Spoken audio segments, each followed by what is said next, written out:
The story and world of Cuphead has long remained veiled in mystery. The world of Inkwell is steeped in lore, practically dripping with narrative at every corner. This is Cuphead lore.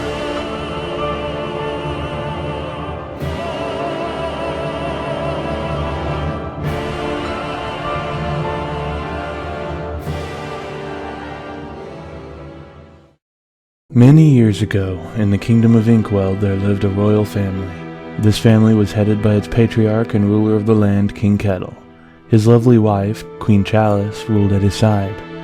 The royal couple bore 2 children, Jeremiah Kettle and Fiona Chalice. As children, the siblings underwent combat training together, as they would one day grow up to inherit the throne for themselves. And as their father, King Kettle, would say, "There never lived a good ruler who knew not the ways of the sword." However, finding swords to be too predictable and unwieldy, Fiona preferred the elegance and mobility of the spear. Jeremiah, on the other hand, had no interest in the art of combat and war, and instead became enamored with books, seeking to learn all he could about the nature of the world of which his family presided. And what is a royal family without citizens to serve them? The silver-platter aristocratic class of dishes and fine dinnerware lived happily in their keeps and towers, attending frequent banquets and balls, never having to worry about putting food on their plates. Below these great halls and castles lived the serfs and peasants. The citizenry of the land consisted of creatures of all sorts. Humans and animals alike served the kingdom. One people in particular, though, served as slaves to the royal family and their friends among the aristocracy. These people were known as the swine. The swine were pigs, just as humans were humans and frogs were frogs. However, the swine were particularly suitable for indentured servitude as they were physically strong but mentally weak, allowing for those with power and money to break their spirits and repeat this pattern of abject cruelty. However, as the kingdom would soon come to know, nothing lasts forever, and the fortunate few in the kingdom of Inkwell would have to grapple with the consequences of their inhumanity. It began as if from nowhere. The swine became blessed, or perhaps cursed, with the gift of thought. They began to realize their own worth all at once. The swine had served as slaves to the wealthy for as long as anyone alive could remember, but as the swine would remind us, this would occur no longer. No longer they chanted in the great halls, no longer they chanted in the streets, no longer they chanted, making their voices heard in all corners of the kingdom, rallying any allies that would join their cause, and striking fear in the hearts of those that would seek a return to the status quo. The birth of the revolution took place in the candy village of Sugarland. The men of the village took to the streets, armed with pitchforks, plows, and other miscellaneous farming utensils, while the women and children stayed safe in their homes. The rally, fueled by a dream of a prosperous future for all, stormed the Baroness's keep, slaying the jelly-bean jarheads that defended the greedy Baroness. The mob chanted the words "No longer" at the peppermint gates of the keep, bashing the gates with their makeshift weapons and burning them with their torches. Finally, at much surprise to the mob of men, the gates began to open. Inside the keep was total blackness, nothingness. Most of the men stormed inside, chanting "No longer" all the way, until their voices slowly faded into silence. The chanting was no longer.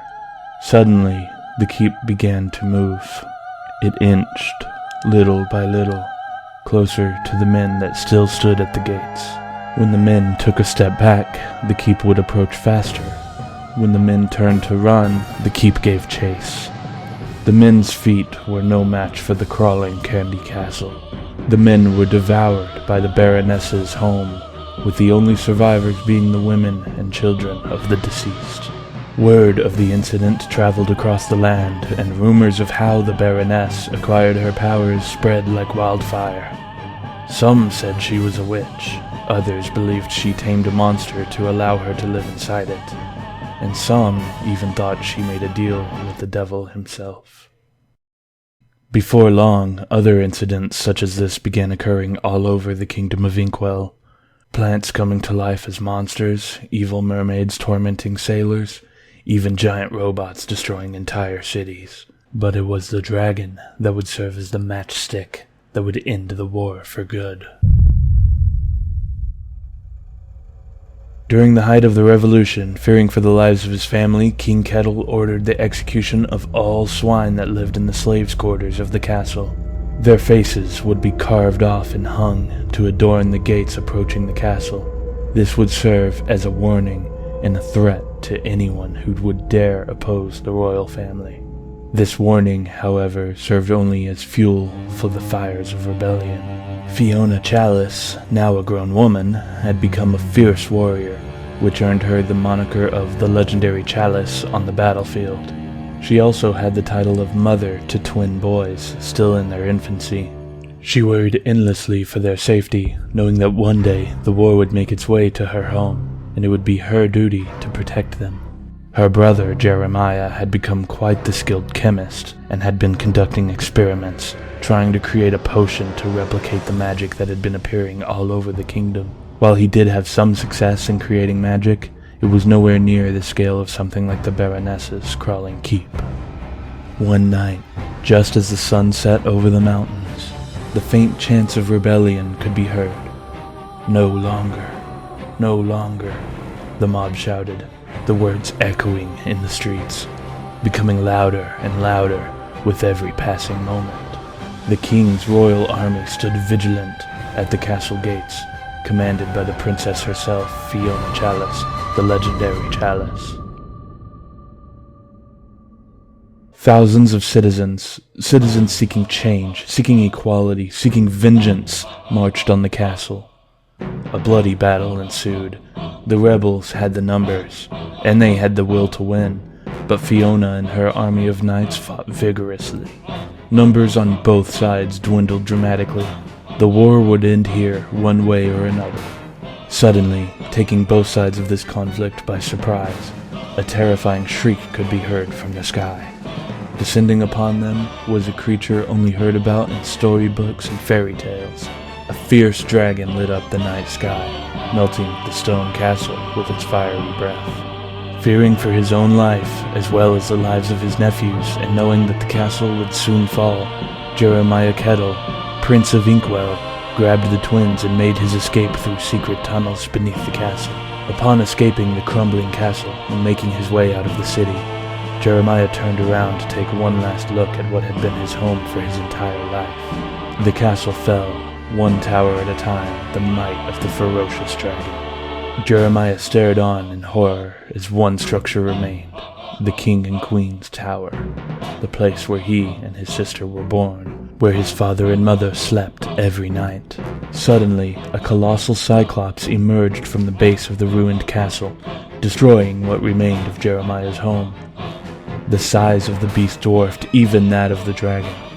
The dragon fled the battle, flying past the mountains to make his roost, while the monstrous cyclops smashed every last living swine and soldier it could spot with its one eye. With her final breaths, Fiona, the legendary Chalice, Princess of Inkwell, looked up from the ground at the devastating creature standing in the ruins of her home, knowing that her father must have done the unthinkable as a last resort to secure his legacy. King Kettle had made a deal with the devil.